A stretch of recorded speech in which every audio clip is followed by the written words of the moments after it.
第36页，历史回廊，第一位进入太空的女性。The first woman in space. For many years, when kids were asked what they wanted to be when they grew up, their answers were not YouTubers or social media influencers. Instead, children in the 20th century enthusiastically said they wanted to be astronauts who could fly spaceships.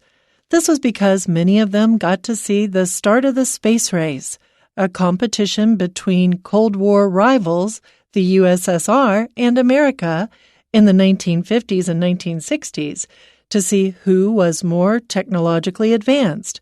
While the U.S. eventually won the space race by landing people on the moon first, the USSR was a leader in many ways in the beginning.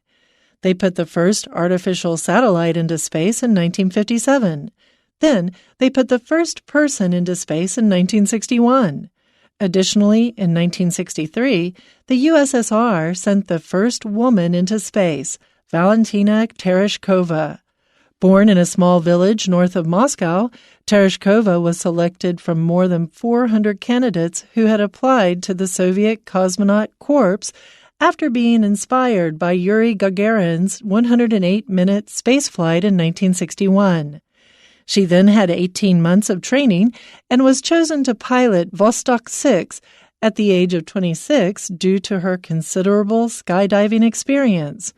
Tereshkova orbited the Earth 48 times during her 70.8-hour flight. Upon her return, she parachuted to safety before the capsule hit the ground.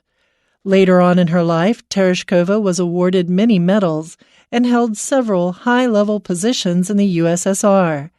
Her historic flight shattered the glass ceiling for women in space, paving the way for the next woman in space, cosmonaut Svetlana Savitskaya, who was sent into orbit 19 years later in 1982.